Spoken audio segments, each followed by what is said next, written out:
It's been a series befitting of the best two teams in the NBL. Blow for blow from the opening tip in Game 1. And they've bucked the trend right throughout the series, and every single game, it's been the away team who's dug down deep to record a big victory. But tonight, with the richest prize in Australian basketball on the line, it is Melbourne United. The two best teams in the championship series, and now one of them could be a champion at the end of this. And it's all about the fourth quarter.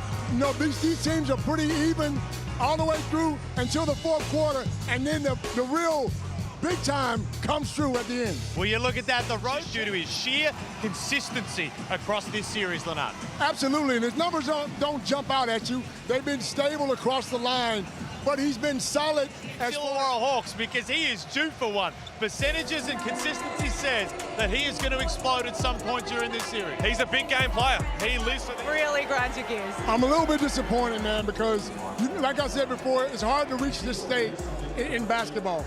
And like you said, there's no structural damage. Yes, there's a little pain. Up back there, but you look right there. That's the trophy they're playing for. Only one team tonight can take it home, and that's Melbourne United. Illawarra Hawks, well, they'll have to package that up, box it up, get it on a plane undamaged. Series. And in a couple of hours from now, is it Melbourne United cutting down the net? Or do the Hawks take it home on Sunday for a fifth and final game? Harvey assessing his options, 8 on the clock. Froling gets Hickey involved early. Nice start for the visitors. Melbourne Illawarra, Derek, have won 5 of the last 6 first quarters against Melbourne United. Well, they've been outstanding in first and third quarters, but Jack, late runs are better than early runs, and they've got to figure out. The Hawks turn it over. Jack White, an early scene setter. Not a bad look. That jumps out as well. Hickey flies up the other end. Swatted by White. And he runs the floor and gets rewarded with 2 of his own. Outstanding defensive effort by... Darius Days started to find his way into the series on Sunday. Misses that time. Hickey pulls the trigger, 2 of 8 on Sunday. Early knockdown is a big one for Will Hickey. Dean Vickerman calls a timeout. To go to a couple of different plans. Dan Greeter on the floor as well. Hwan Jung Lee, the sharpshooter. Whoa. That's a wild pass. It ends up in the Illawarra bench. Crazy during the series. We've been going the best part of 6 minutes, and Melbourne have 2 points to their name early on. Dellavedova about to go into bully ball mode. Dumps it inside for Coppins.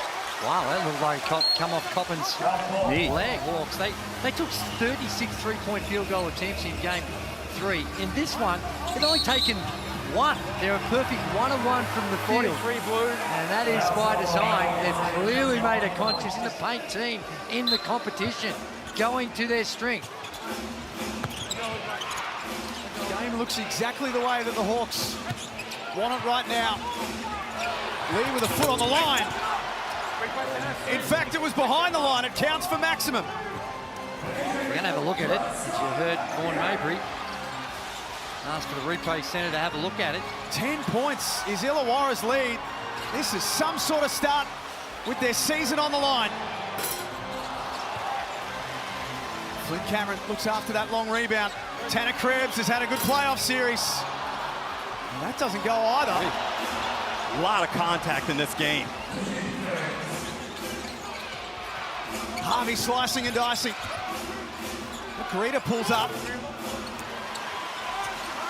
He can't score. And the same can be said about Melbourne United as a collective. 5 points is all they have to their name. This Flynn Cameron baseline, trying to use his strength.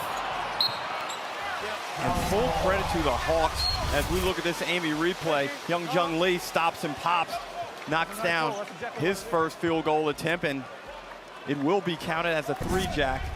But Andrew, the physicality being displayed by the Hawks, and I think they're getting away with a little bit of extra physicality, but you do what you can. And it's the right thing to do. Test the limits to the officials as Matthew Dellavedova, all off balance, knocks a 3-ball of his own. But I like it. Illawarra Hawks just test the limits of the officials. If you put them to the line, they're only at 64%. That's a bad shot. Rushed. They've certainly worked it well from, especially the sideline, but there, Dellavedova just found a bit of vulnerability in the Hawks defense and capitalized. His feet weren't set, so it was a really great shot. 7-point lead to the visitors. Melbourne leading the series 2-1. Dellavedova backs the 3 up with a 2. Wow. They've been one of the deepest teams all season, and Justin Tatum is looking down his bench again tonight. He said, guys, we've got subs. I'm going to use them. I want you to leave everything out on the floor. Kelsey, what's happening with United? Very similar from Dean Vickerman. He said, we've got 10 deep in the rotation, and I'm trying to keep people fresh. An interesting one from Chris Golding, though. He said, let's check in on the 2 things that we wanted to. As Dally goes big on that 3. Let's check in on the 2. Agitated after game 3 on Sunday. His team, who led by 10, have now surrendered the lead. The last couple of shots, because of the pressure, sometimes around the rim, it's perceived pressure more than actual pressure, and they're missing a few. Tatum has had Sam Froling at his disposal for every game this season. What do they do now? Now they've got to be tricky or creative as Dellavedova again puts his left. Or if not, you can be like Derek and I and walk while Andrew drives past us. Clark starting to get going. Talking a little smack as well. It's... See, you can't gamble like that. It makes it too easy. Scoreboard pressure on by attacking the rim and creating foul opportunities. As soon as we finish this game. Just an absolutely schizophrenic series. Cameron almost lost possession. Clark for low. The veteran still got some hops. These teams trading buckets in this second term. Harvey misses one that he should have connected on. Golding with the look of the eye. See, you were listening in the timeout. I was. Dean Vickerman sees an opportunity for them to crank up the pressure here. He said, I really want us to push on for this last 3 minutes. Whoa! As Golding goes down. Go back, Clarky. Fast. Melbourne paying a lot of attention to Tyler Harvey. And it's working for them. He still cannot score. 4 points on 1 of 6. Peatling. Unlikely 3-ball from Mason Peatling. Harvey on the move. Denied by Krebs. He got all of that and then takes off to the other end. And Peatling responds in kind. Great defensive. Wonder if by the 4th game of the series, fatigue starting to become a factor. Well, drama rating 9 out of 10. Oh, my goodness.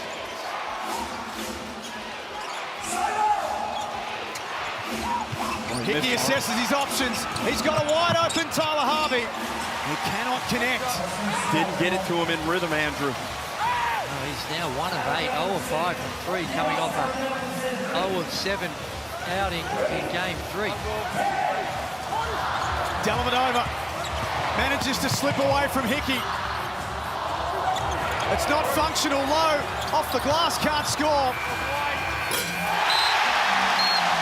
7 third quarters when they trailed at halftime, which was the situation coming into this third term tonight. Day's aggressive. That was wild. He'll get a second look at it. White sent him packing. Hickey left alone. It goes.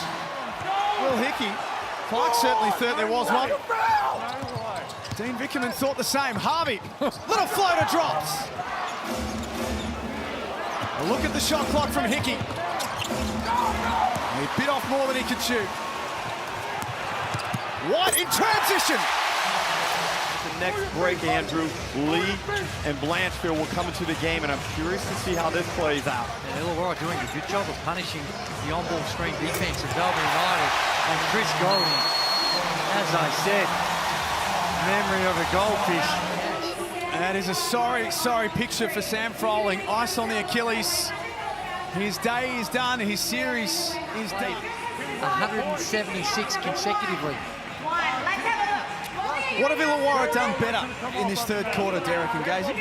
The defense, and they've really lifted their effort on the rebound. 29 again.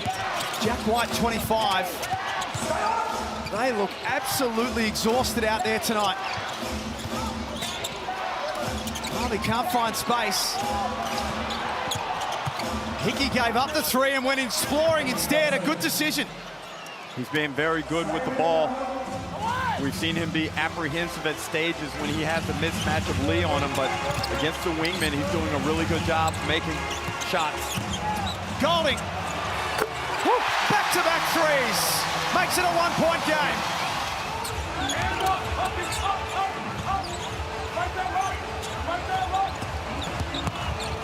Stepping back for two. Golding can't make that one count. It's 43-42. End-to-end stuff. Will Hickey making a name for himself on the big stage. They're settling to meticulous half-court. It's a real grapple, Jack. Tyler Harvey buries the three. Momentum squarely in favour of Illawarra. Krebs, White, and Marcus Lee out there with Ian Clark for Illawarra. Tyler Harvey, Lee, Swakala Bullock, Blanchfield, and Albrecht. And now, over the past couple of seasons, we've covered some big games, but I'm not sure we've ever felt a game as... It's not something we said often in the series. Shooting at 25% from the line in the postseason. Blanchfield on the floor to knock down threes, just like that. That was a tough, quick release. Let's get a feeling things are going the way the Illawarra Hawks. They've been the first to kind of break the shackles on the offensive end. Tough bucket. He couldn't close the lid. Secondary possession for the home team. Trailing by 5. Swakala Bullock, I thought his angle was wrong anyway. Deli is great on his right hand, and Swakala Bullock is on his left hip. So his initial stance is incorrect, Drew. Ooh, a little elbow inadvertent. Matthew Dellavedova with that left arm. Well, we saw in game one, they're not calling that. I'm putting pressure on the ball. It would take something special for Melbourne from this position. Hickey with a turnover, got the ball away. Illawarra. This is their kryptonite recently, just 10 points in game 3. But he told me they've addressed it and they need to execute those adjustments if they're going to force a game 5 tonight. Kels, down to you. Vickerman was all about getting it moving offensively as Chris Golding drains another huge... I guess if you play D like that, would be pretty effective. You got to go ahead and live with it if he knocks him down. 15 points in a low-scoring game for the NBA champion, Todd Blanchfield. Forced to grind it out because of their personnel and the defense. Hickey got a full head of steam off the window. Will Hickey has 3 fouls. All of his attention right now is dedicated to Chris Golding, who knocked down a couple of threes in the third quarter and is starting to look ominous. Dellavedova knows no other way. Arena. An unlikely 5 on the floor for Illawarra right now. Harvey had it knocked away. Swift hands from Ian Clark. He waits for the cavalry to arrive, and then he lost the ball. Both guys so good with passing.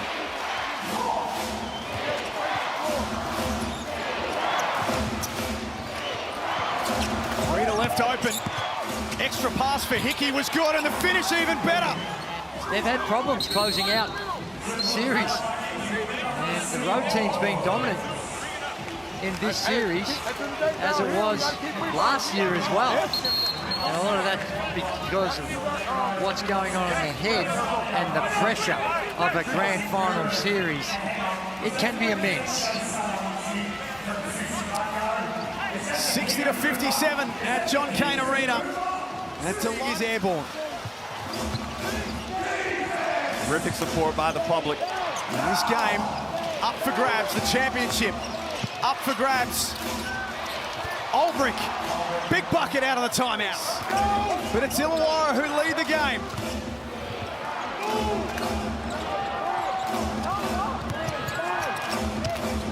Olbrich inside for Hickey. Excellent decisions there by Olbrich. And Delvedova will get blown with that whistle. Excellent possession by the Hawks. Career-high 18 points in the semi-final series last year against Melbourne. Has a new 3-year deal. And right now, the Hawks have got no fouls to give. Free throws the rest of the way for Melbourne. Clark spins and finally finds the bottom of the net. Well, Harvey's fumble really disrupted that as Dele on the right hand. Oh my. Blows a bunny. Wow.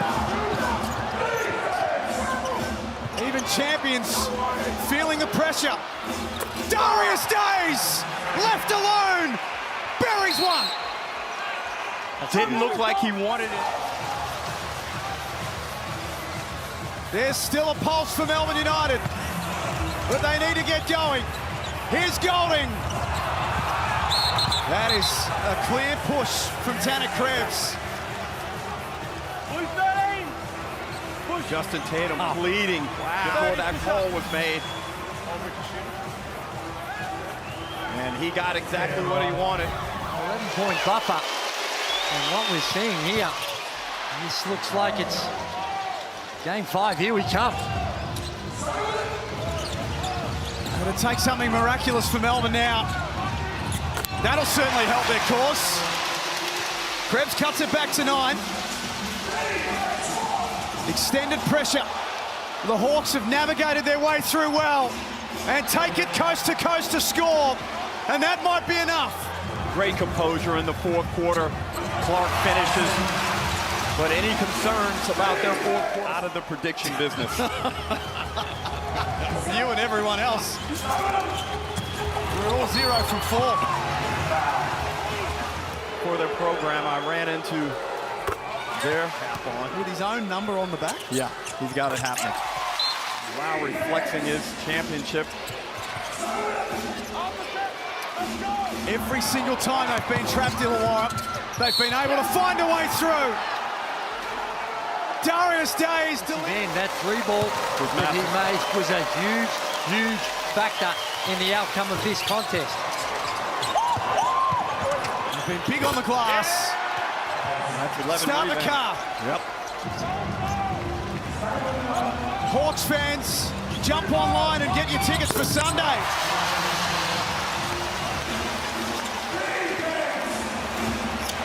It's going to be one of the biggest events of all time in the region. Davo Hickey, with authority, has 22. Think about Davo Hickey.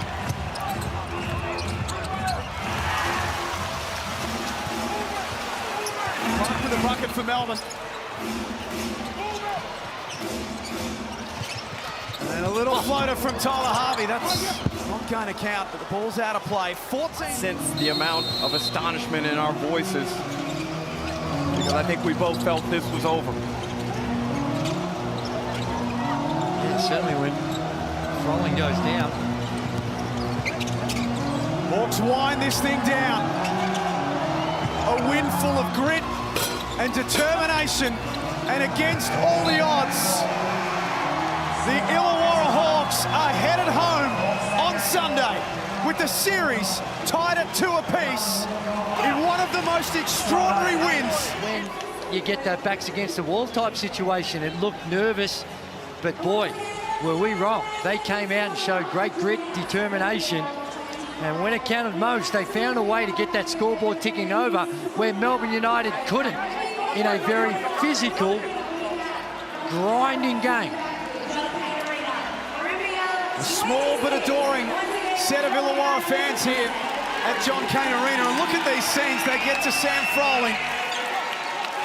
He's the heart and soul of this Illawarra team. And as one, they include him in the circle. He won't be there on Sunday.